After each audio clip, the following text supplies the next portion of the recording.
Hi, this is Maria Lloyd with the Your Black World Network, and today I'm on the phone with Ariana Armstrong. We're going to discuss the article on the Your Black World Network that discusses President Obama. Apparently, he has given the least clemencies of pretty much a large percentage of the presidents that have come before him. And really, actually, it's only been 3 presidents that he has not be in terms of the clemencies.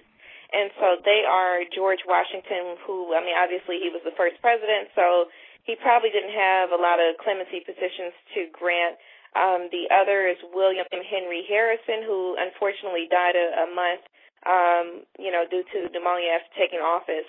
And then finally James Garfield, who was shot 4 months into his presidency and died that September. So pretty much President Obama is probably going to go down in history as one of the stingiest presidents as it pertains to granting clemencies. And for those of you who are unfamiliar with some of these terminologies that we're going to use, a clemency is basically when a president allows an inmate to get a second chance.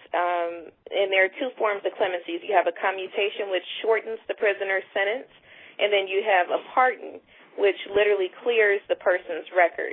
And so far, President Obama has only granted 1 commutation and only 22 pardons. And generally speaking, presidents use December as their month to grant a ton of clemencies. And again, he has only granted 22. So again, we have Ariana Armstrong on the phone. And Ariana, if you could just please introduce yourself, let people know what you do, and we'll talk about the article. Well, my name is Ariana Armstrong. I am Executive Officer with WECDA, which is the Western Center for Defense Advocacy. I'm a sentencing consultant, and we provide pre-conviction mitigation consulting to defendants who are facing prosecution in federal courts. Mitigation is identifying those factors or characteristics in the offense and the offender, which are grounds for departure, which is seeking a lower sentence. We also consult in post-conviction matters, which are the various avenues through which a convicted defendant can seek to lower, vacate, or correct a term that's already been imposed. In the interim, between those 2 status, we also offer pre-incarceration consulting, which assists someone recently convicted in learning how to navigate the federal prison system when they go in. We consult with the families because they, too, are impacted by the incarceration of the family member. We deal with primarily federal, and I've been in this business since 1996 independently, 4 years prior to that for 2 attorneys. Wow. Okay, so definitely a lot of experience. So I do want to ask you, I mean, obviously you and I have spoken before, and for those of you who have read the open letter that I wrote to the judge that sentenced my father, who was a first-time offender, nonviolent, sentenced to 15 life sentences in prison, and at the time when he was sentenced, 1 life sentence was equivalent to $1 million. It didn't matter. So anyway, this definitely hits home for me. Of course, I have a lot of questions, but I'm going to keep it very brief and just ask you, why do you think the president is stalling with granting these clemencies? What do you think is the holdup on his end? Well, I think that for one thing, with a lot of things that with politicians, it's something that's not popular. It's not ever going to be popular because it makes them appear soft on crime. I think that President Obama has a lot on his plate. I think that he may not be as familiar with the clemency process as we would like to think he is. There is a mess that needs to be cleaned up in the office of the pardon attorney. And the one clemency that he did grant, someone was able to get an ear, and that ear was able to communicate with President Obama the plight of the person who was serving a sentence. And everyone does not have that access. I applaud him for that. There are a lot of people who need to receive some equity from the system in that the recent Fair Sentencing Act did not apply to everyone. And the only way that it's going to apply to everyone because of various factors is if President Obama addresses it.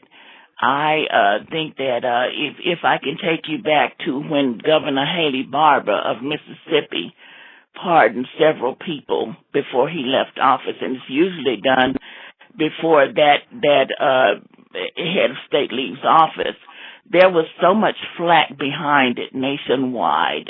He was just practically lambasted because he pardoned the men that he did. I don't know that he pardoned any women, but there was so much, not pardoned, but gave a sentence reduction.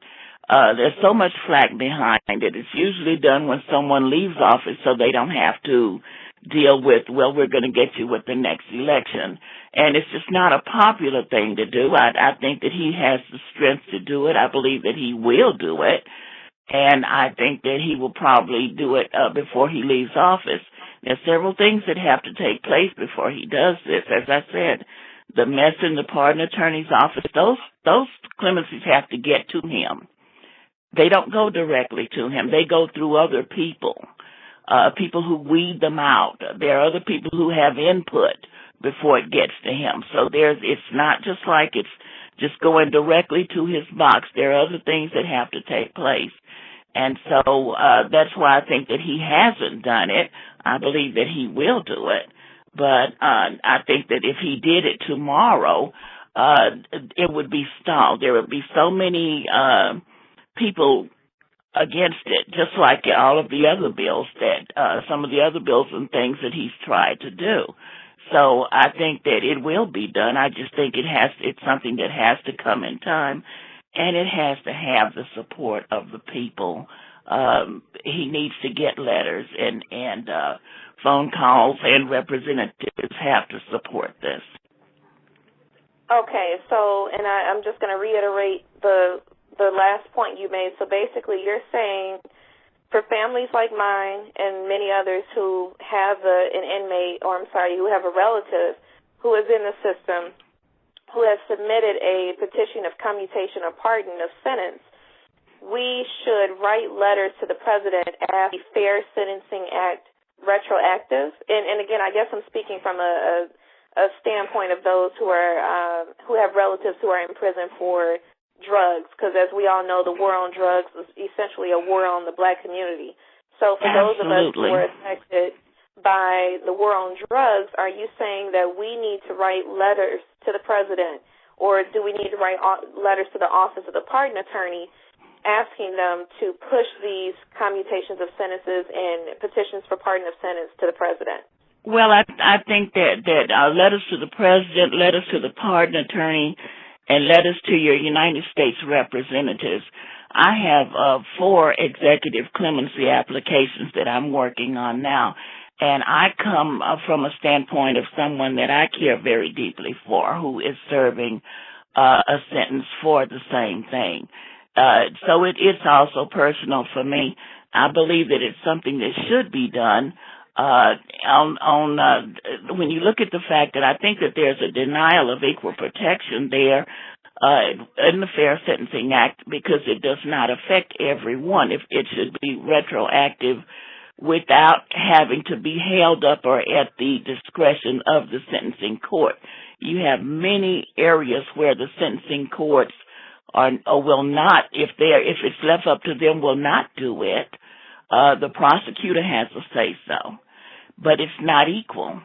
It's not equal and not equal protection until everyone who is serving a sentence for crack cocaine receives the retroactive amendment, the 18-1, which really should be 100-1.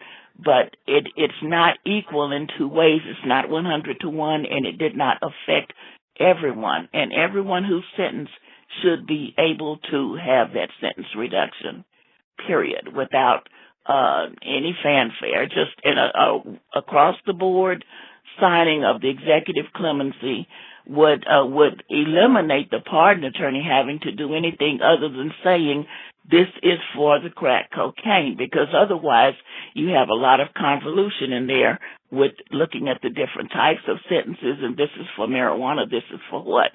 So it could be done, and I believe it will be done. Okay. And Ariana, for individuals like myself, I'm sure a lot of our Your Black World Network readers are affected by this. They have a relative who's in prison for drugs or whatever the case. How can we keep in contact with you? Do you have a website? If we have any questions, can we find you online? Can we call you? How can we keep in contact? All of the above. I have a website at Western Center for Defense Advocacy, WECDA.org. And the contact information is there. Telephone 702-982-7600, info@WECDA.org. Okay. And you said that's info at W as in Walter, E as in Echo, C as in Charlie, D as in David, A as in Adam.org? Right.